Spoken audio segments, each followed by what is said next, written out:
Hi there, I'm Paige Alexander. And I'm Jamie Morgan Reno.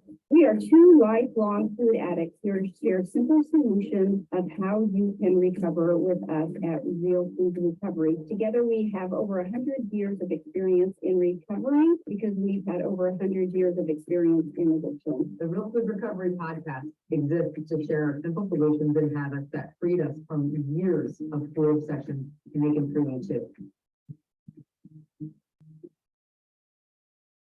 Awesome. Welcome to Real Food Recovery, Paige. How you doing? Good. So glad to be here with you. Yeah, me too. Always glad to be here. So we are here. This is episode 10. I cannot believe episode 10 already.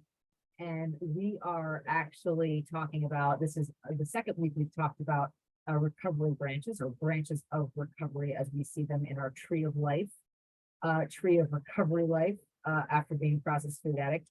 And, you know, last week we talked about education as one of the first branches. And the second branch we want to talk about, branch of recovery, is the food. It's always the food, good and bad, Paige. So take it away, lady. Yeah, that's right. It is always about the food. And we could make this real simple and just send everybody home and just say, eat single ingredient foods, the end.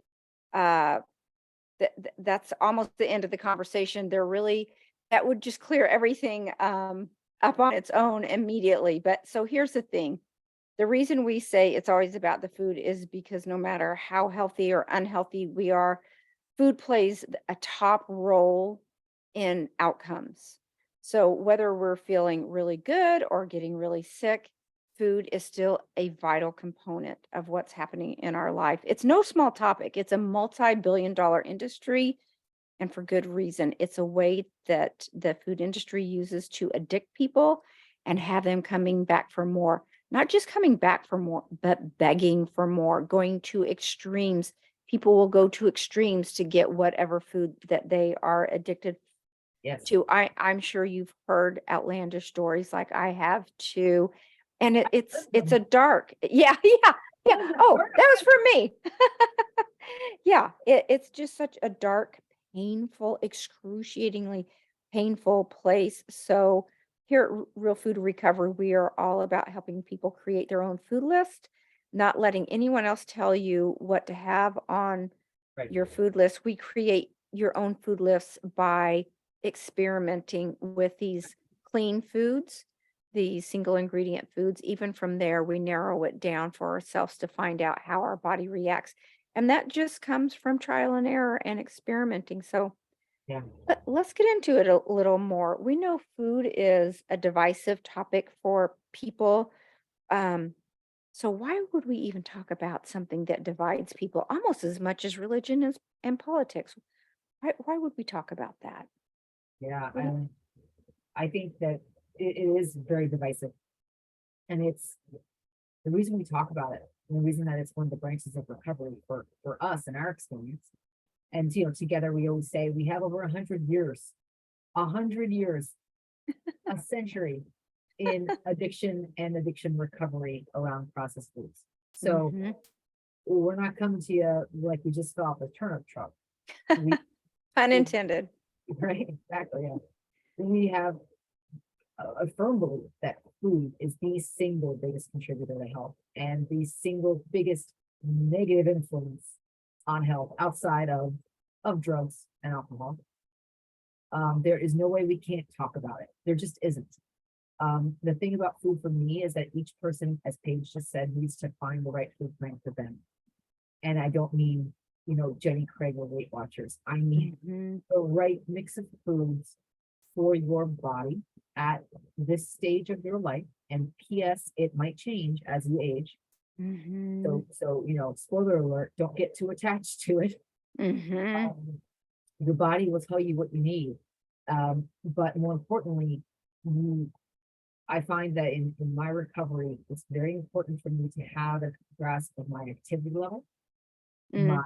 my needs, you know, my brain needs, right? I'm in a very, you know, brain or labor intensive role. I need to make sure that I'm eating for that. I need to make sure that I am aware of how food affects my body and brain at different times of even my monthly cycle, Mhm, right? mhm. Let alone seasons of life that are more or less busy or stressful. So food is really, that's why we named this episode, it's always the food.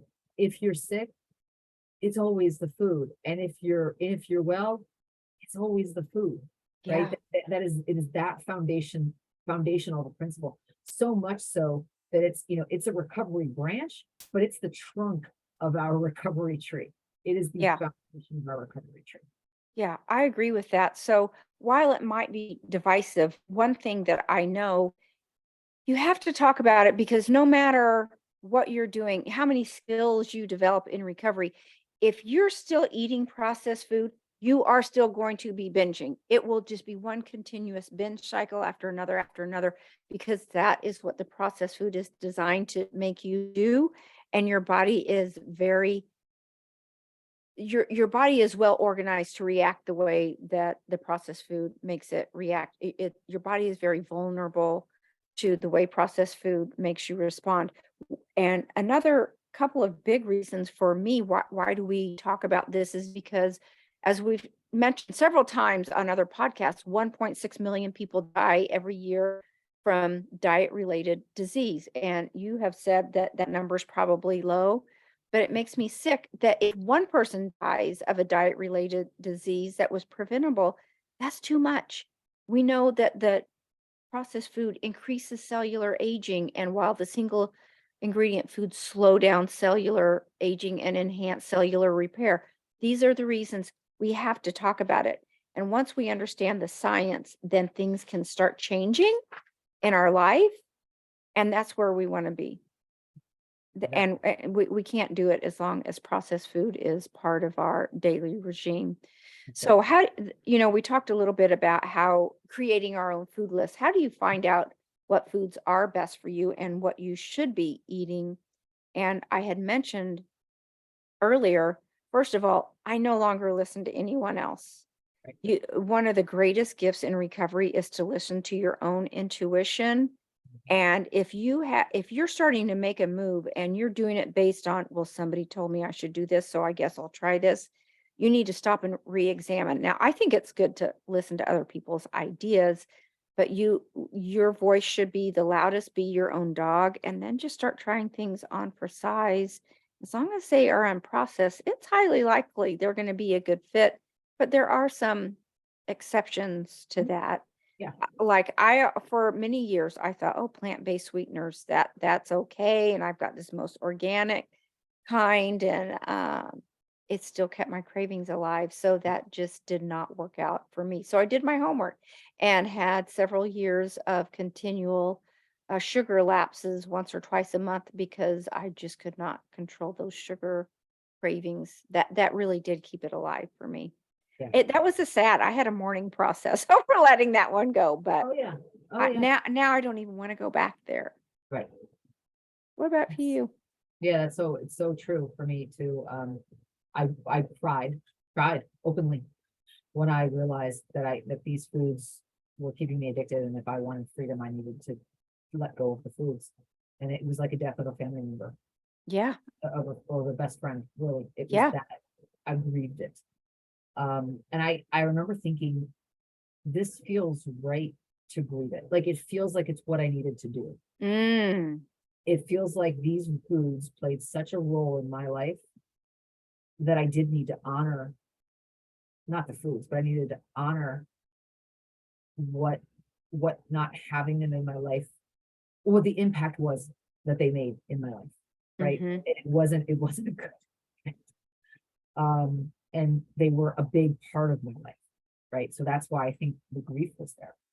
I was going to them for comfort. I had developed, they weren't just nourishing. Like, I wouldn't cry. I love it, but I wouldn't cry if somebody said you could never have a Brussels sprout the rest of your life again. I would be like, Really? those are good. I enjoy them, but I don't go to Brussels sprouts for comfort. I was going to ice cream Right. for comfort. I was going to pizza for comfort. I was going to hamburgers and cheeseburgers, greasy fast food for comfort. Yeah. That's what I was, right? Or That is numbing.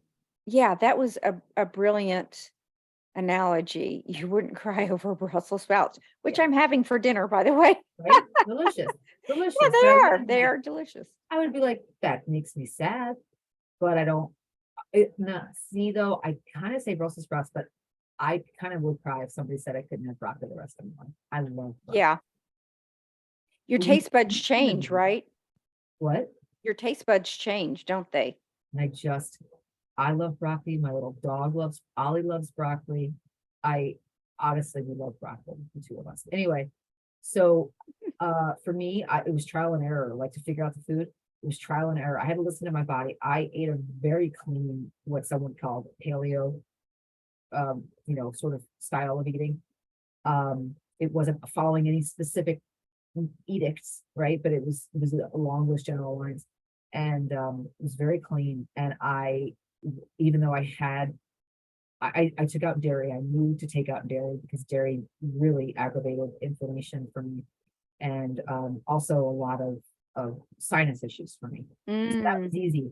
But I still had a lot of joint pain and joint swelling and edema, lower extremity edema when I would eat meat and eggs. And because I carried so much excess weight for so many years, my joints and my bones, my lower body is shaped differently because my hips and everything sort of, and my upper pelvis had to basically form around all the excess weight.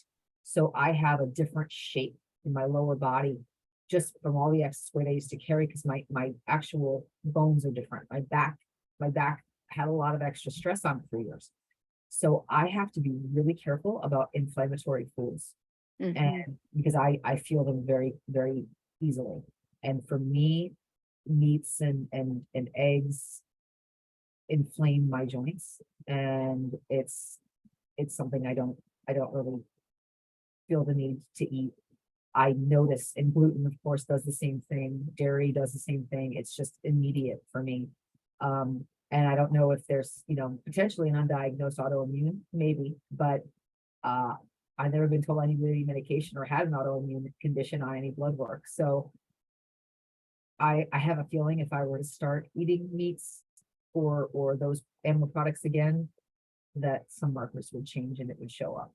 So, for me, it's not worth it. But that's my journey in my body. And I also have to be real careful to make sure that I get the right mix of foods.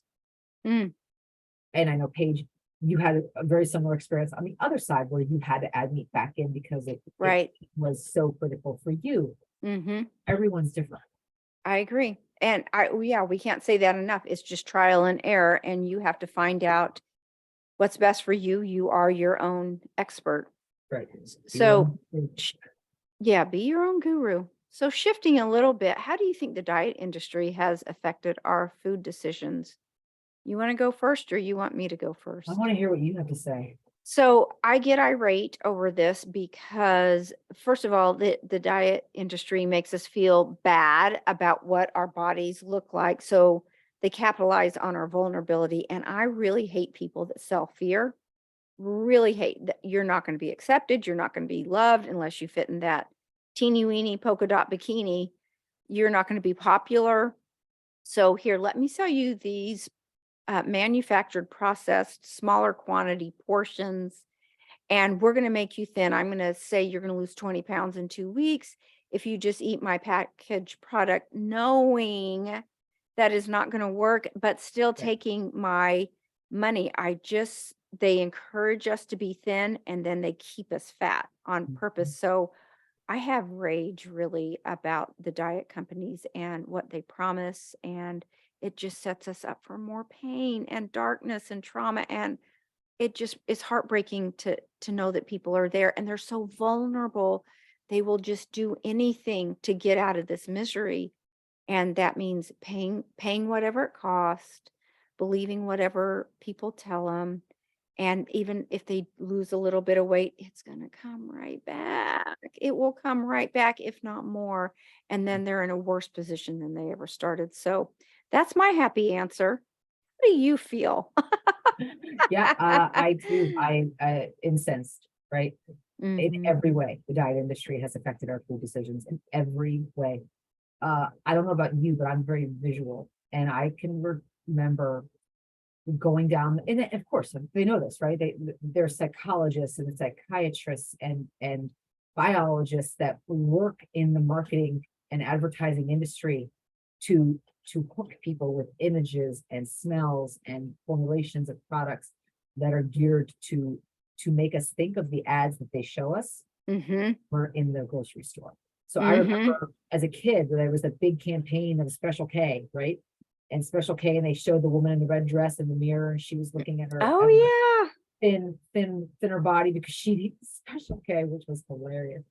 And I remember, I remember being in the grocery store and thinking, I want to be that woman in the mirror with that little red dress on. yeah. And Uh-huh. back then, I was well over 350 pounds on my way up beyond that. And I remember thinking, I'm just gonna buy this cereal. And you know how much Special K I ate? I ate so much Special K. It was, but I remember thinking, I want to look like that woman in the red dress. And the weight didn't just fall right off, Oh no, of course not. It didn't just magically fall off. but Yeah. I guarantee you went back and bought more boxes. Right, that's right. And even now, I think about, I look at the messaging that I'll see on billboards in Times Square, or which is egregious, right? How the advertisers do it, and commercials in between TV. And I don't watch much mainstream TV for that reason, and I won't watch commercials. If I watch something, I'll record it and fast forward so I don't have to be exposed. It's not a patience thing. It's I'm not allowing you to program me thing. Right. And so like the diet industry creates and they manufacture confusion, just like big tobacco did. Big tobacco said, we're gonna, they're onto us. We're gonna manufacture confusion. So people don't know who to believe, and they just say, oh, throw my hands in the air, forget it. I'm just gonna go and eat this junk, or I'm just gonna go ahead and smoke that cigarette, they'd say back in the 60s, because they were confused. They didn't know who to believe. What news story was right? Is it lung cancer is going to kill me, or is cigarettes, something that are totally safe? Look, our doctors smoke, right? They smoke. Oh, yeah. So, our pilot smokes on the airplane. Everyone smokes. Yeah.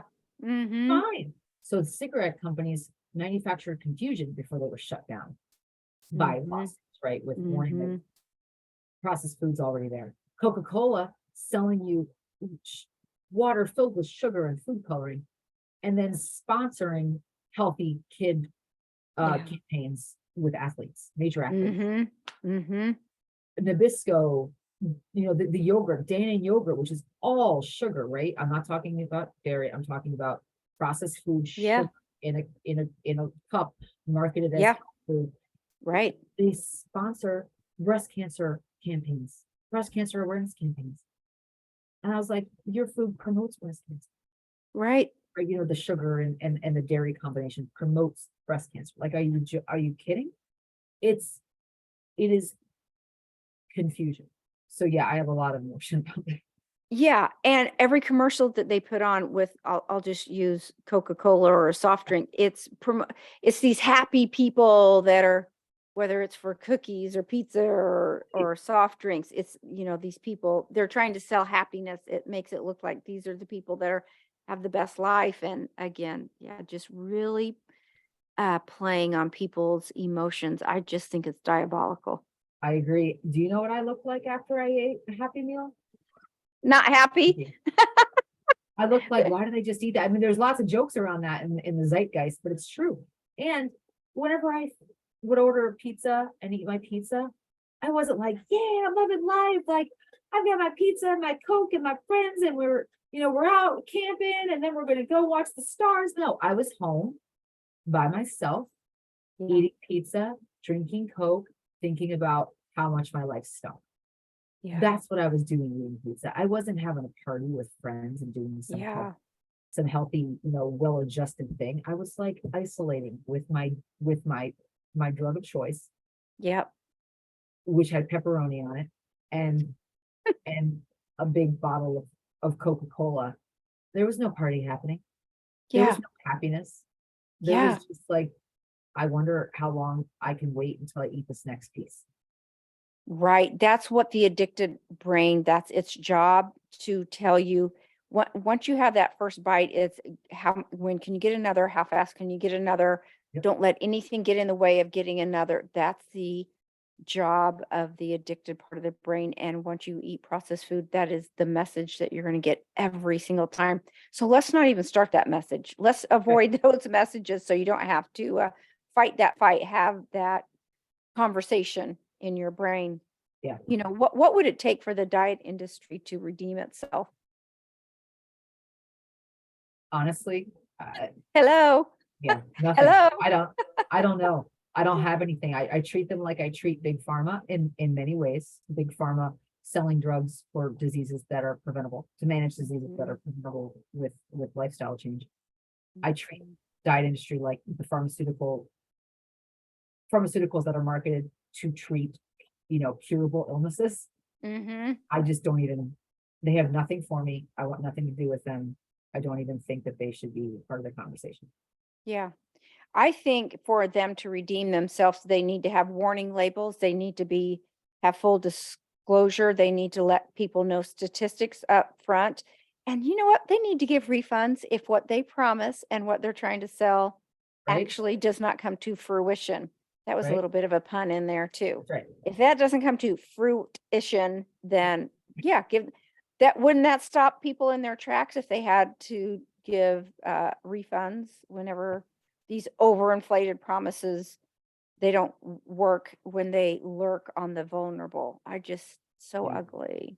I agree. Anything else you want to say about? No, the diet industry overall, no. We talked a lot about too, when I realized that those foods just aren't my food and I don't thrive when I imbibe those foods, there was the grieving process. And that was a big deal, right? Like the idea that I could grieve the loss of food, like I grieve the loss of a family or friend.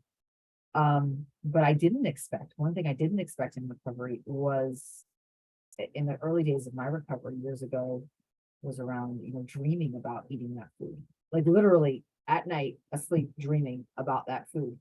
And I learned in recovery that it's very common for people who are abstaining from certain drugs and chemicals to have subconscious cravings for them. And the same with people, right?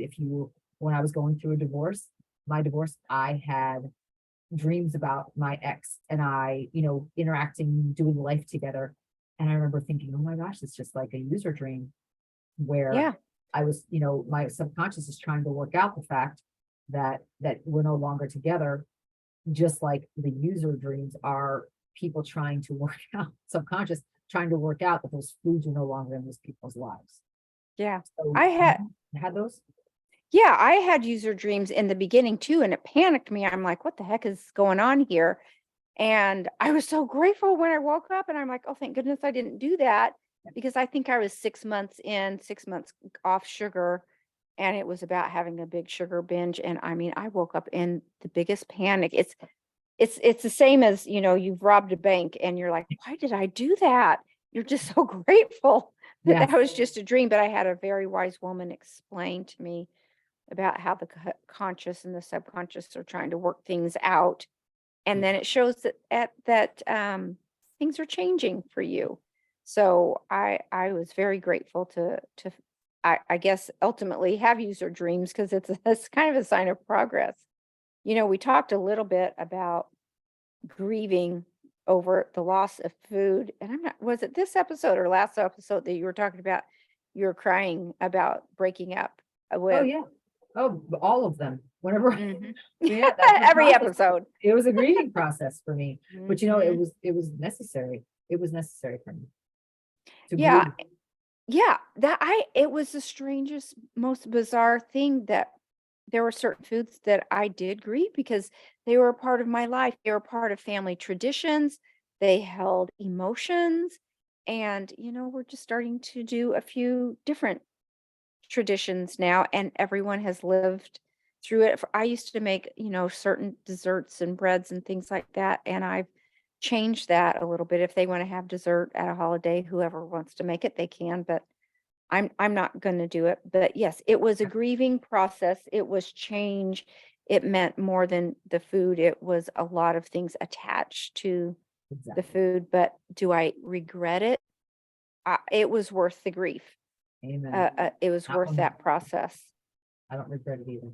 I don't, Mhm. and I don't regret having to find, and we'll talk about that when in our future episodes, we'll talk a lot about community and finding new connection points. Paige, you mentioned one earlier, connection points with people other than food, right? You mentioned, going out in nature or going out walking or, Mhm. going, walking around a stadium or a mall or, you know, Done all that. bookstore, I whatever. Yeah, I don't go to lunch with girlfriends anymore. They don't even ask. Right. And quite frankly, you lose a few that Oh, yeah. the invitations stop coming when you're like, no, I don't want to go to lunch, but can we Yeah. take a walk? Yeah. Yeah, the invitations stop rolling in, but it's interesting the way things change in our life. Relationships definitely will be a huge component of it, and we will talk about that. Yeah. So there's a lot of chatter about food prep that just seems to keep coming up and up and up. So how important is it really? Is it worth it? You want to give your opinion on that, or? Yeah. It's the one constant. It's the one constant that I did from the beginning.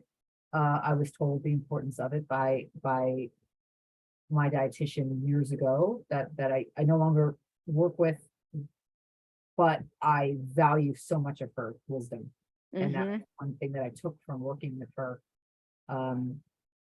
That really was a game changer, was about making sure that I have food in the fridge so that I don't have to go to the convenience and junk foods. I don't have to make the, last minute run for the border, as they say, for my junk food, fast food fix. Mhm. And that is absolutely the linchpin for my entire recovery. If I don't have food prepared for me to eat, I will, it's not will it's I will make choices I don't want to make. And it might not be today, and it might not be tomorrow, but over time it will build Oh up yeah. and it will hit me at a point where I don't have food prepped Mhm. and I will be in something that I don't, doesn't make me feel good. Yeah, I ditto on everything. It for me, it's critical. It is my lifeline. It's my number one way I stay in recovery. I know I talk a lot about my 10 days of salads that I make all the time, but that is huge for me because I can easily build my two main meals around that just by adding a protein and a starch. I used to um, make fancy foods. I keep it so simple now. Just I have I do eat meat. I have my husband grill a big grill on the weekend, and there's our protein, so I can just grab it and go. I do, a week's worth of rice or sweet potatoes or roasted vegetables. I make it very simple, and I do not use salad dressing. My taste buds have changed so much that I really don't need salad dressing anymore. Appreciate the flavors. I know people are probably going, "What? No." Truly, once you True. add in your protein and your starch, it just all blends beautifully together. Now, if I want something on just the salad by itself, I might do an avocado, balsamic vinegar, Yep. some salsa, Yeah. Sauce is good. cottage cheese, hummus. Love hummus. I make homemade hummus a lot. So Mhm. there's still ways. I do not use bottled salad dressing though. I don't know about you, but I Nope. mm-mm, Nope. ain't Don't gonna use that. I don't touch it for lots of reasons. It's just tons of oils and ingredients in there that I can't pronounce and I don't need them. But Yeah, more importantly, it makes me crave and it's very easy, right. to over pour and over Oh, add. huge. I can put a measured tablespoon of hummus or salsa, which is, I don't Tahini. call Yeah. tahini. I can Mm-hmm. put balsamic vinegar. I even like my aunt, who's taught me a lot about food, and I dearly appreciate what she's taught me. She actually taught me to season my salads. She makes a big fresh green salad with, all the veggies in it and dry. And then she showed me how to season it with all different herbs and spices. Oh, And if you do that and a little bit of either protein, or in my case, maybe tofu or a little avocado or hummus, you don't it's need any. beautiful. No, I People eat the know. dressings for the seasonings. Oh, yeah, and Really? those dressings, 2 tablespoons of, a ranch dressing are the same you could have a small avocado for the same amount of calories and be light years. A whole Yeah. avocado. Yeah, the small ones, not the big Right, ones, but the right. small ones are about 150 calories, and I'm not a big calorie counter, but I well know that a couple of tablespoons, and quite frankly, I see my husband just pouring that on, so Absolutely, you yeah. you Can really do 2 things. people get a little carried away on that salad dressing because it was designed to make you put more on. Your body So, doesn't know what to do with salad dressing, but your body knows what to do with an avocado. It knows how to process beautiful, that. very well said. So, talking about 2 tablespoons, do we weigh and measure our food? What do you have a philosophy on that? Yeah, for me, my experience, I spent many, many years weighing and measuring. I know, not only the visual stuff, but Mhm. I know just by feel, I know by eyesight, I can tell how much is in a bowl or a plate or whatever. But for me, I one of the reasons that I choose to eat the way I do is because I don't need to weigh and measure. I sequence my meals in a way that allows me to have from raw foods to cooked foods to my starches. I eat in that order, and that allows me very clearly my body signals to tell me when I'm full. Oh, Uh, interesting. and then I eat, my fruit at the end of the meal.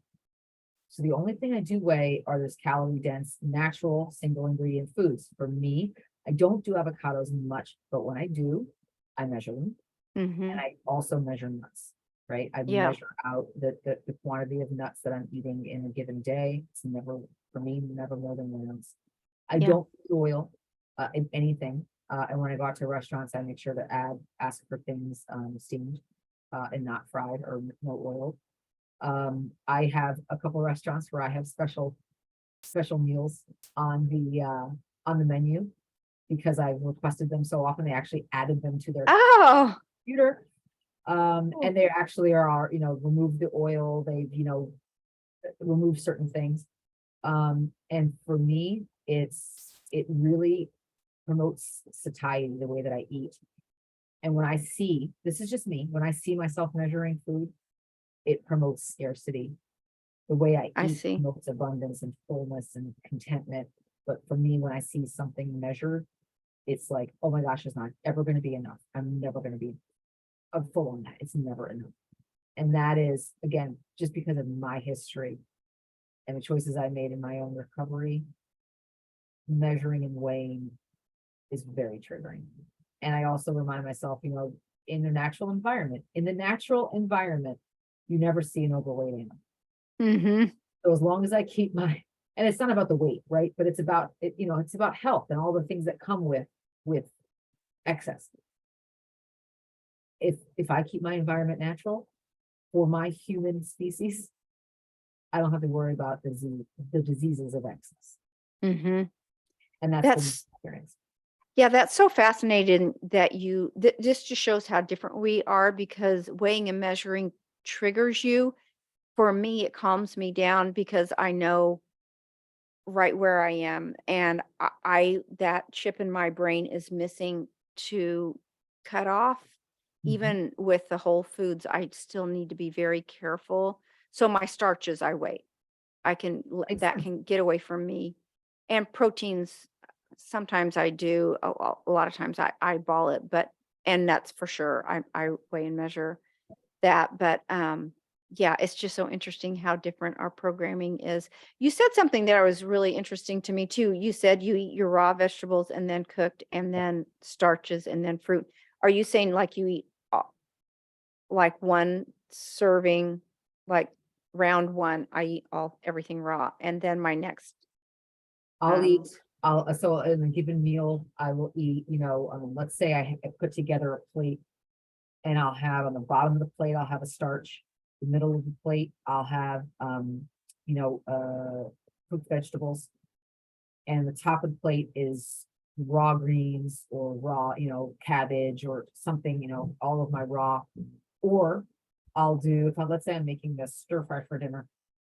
While it's cooking, I'll eat raw veggies while it's cooking to kind of Mm. start Mm-hmm. to get my stomach. 'Cause I've never had surgery. I never took Mhm. pills when I lost 250 pounds. So my stomach is still the same size it's always been. Now Mm. it has shrunk over time, but I don't have an altered physiology.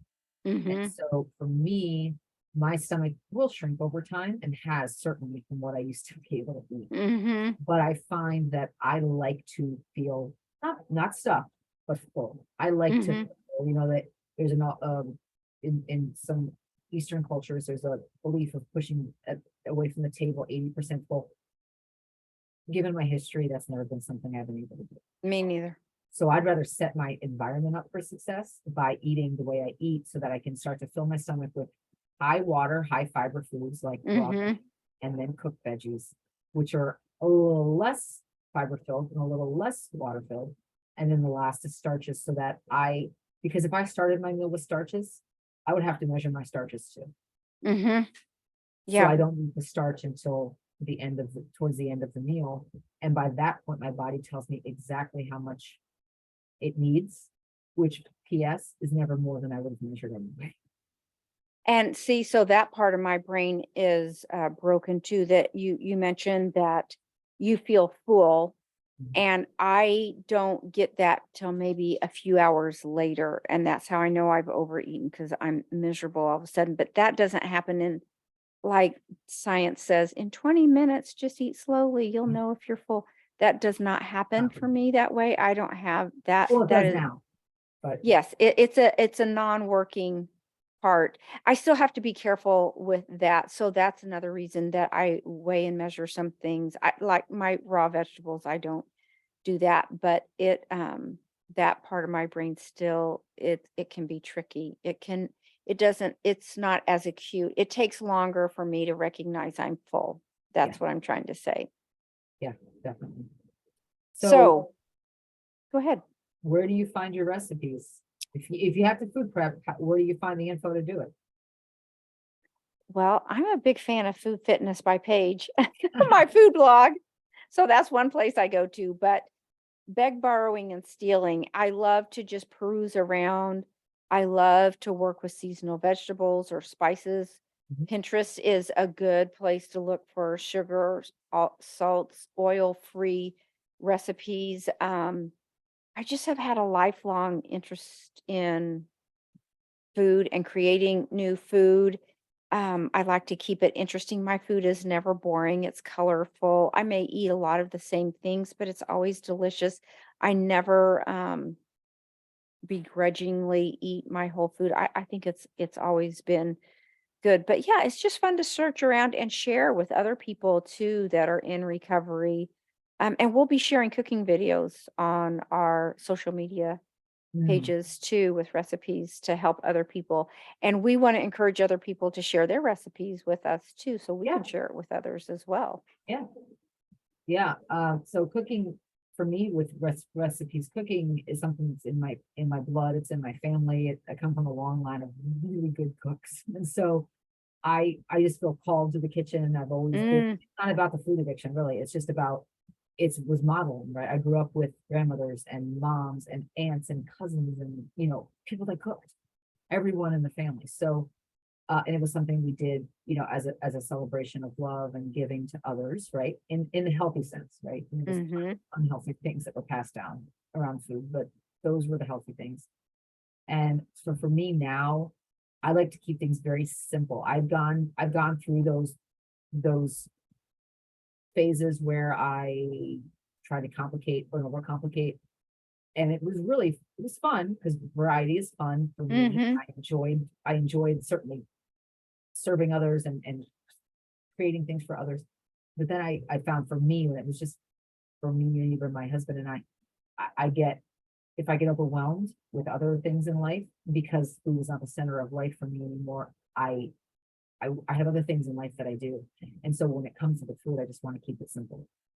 Yeah. And so, yes, it's big sheet roasting pans of veggies on the weekends. Yes. It's big pots of, instant pots of starches. It's cut bags of and bins of cut up veggies and prepped stuff for salads or raw stuff. For me, I don't necessarily eat a big salad every day, like Paige, you were saying, like with all of the chopped up stuff, because I don't always spend the time to make up the salad every day. But what I'll do if I don't have a salad that day that's formally chopped up and all prepared, I will put big handfuls of greens, of raw greens on top of whatever cooked food I'm eating and just eat it that way. So I Yeah. still make sure I get it, but I get it a little bit faster. And that helps me a lot. The other thing with recipes is I find that when I think about a recipe that I missed, like let's say it was pasta. I'm Italian. I grew up eating a lot of pasta. And if I think about a recipe that I really love or food that I miss, I think about, I used to think about, spaghetti meatballs, let's just say. For me, it wasn't so much about the meatballs. I could take it or leave those. I missed, the red sauce. Well, that's easy to do. You can do Yeah. a whole food, simple marinara Yeah. sauce with like minimal ingredients quickly. You can do it like that.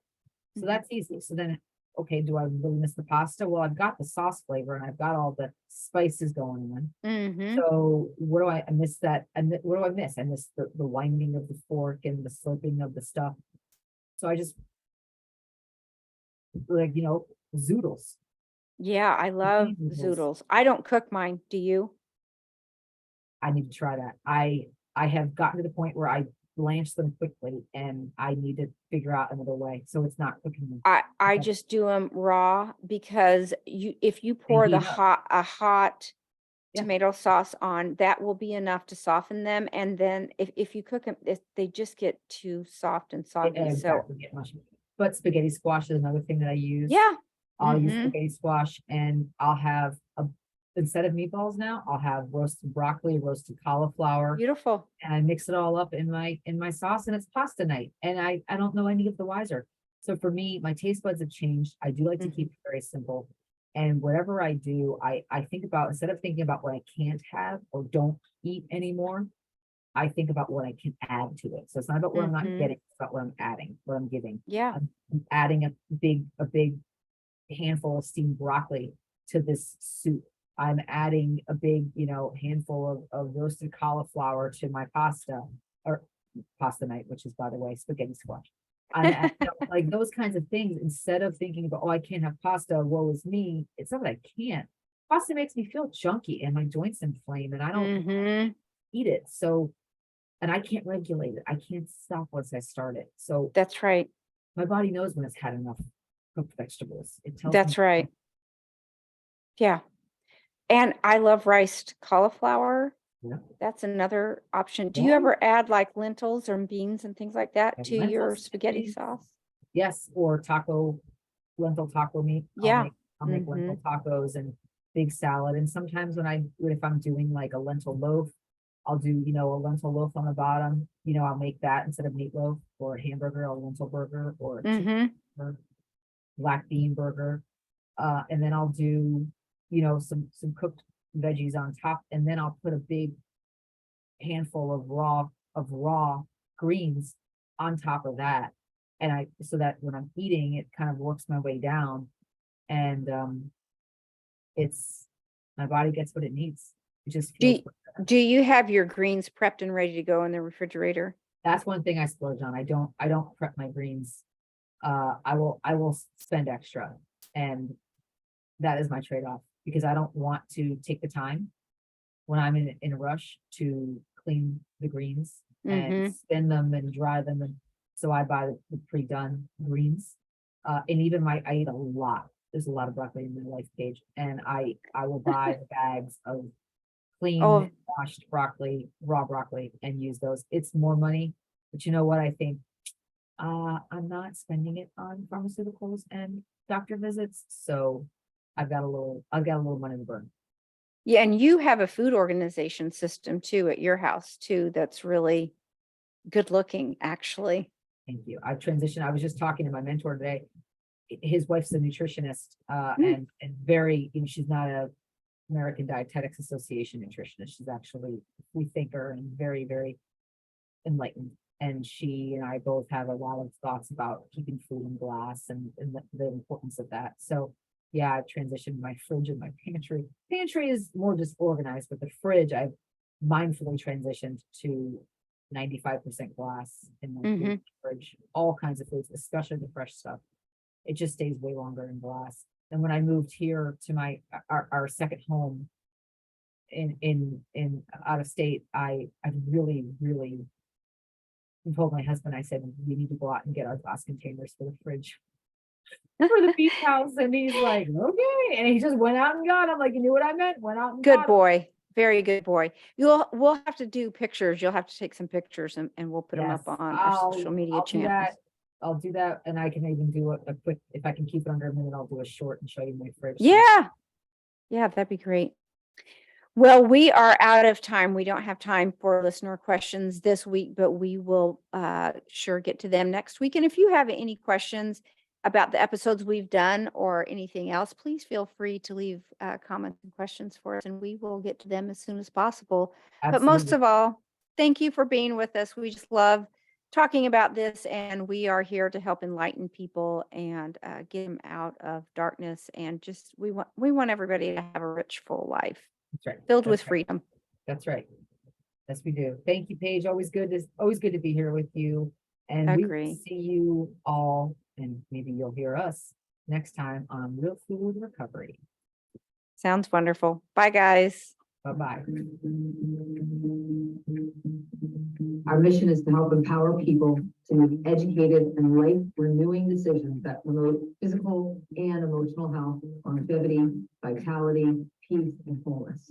We are food plan neutral and processed food free. We want to hear from you. Submit your questions in the comments below or on Facebook or Instagram. We are all in this together, and we want to recover together as a community.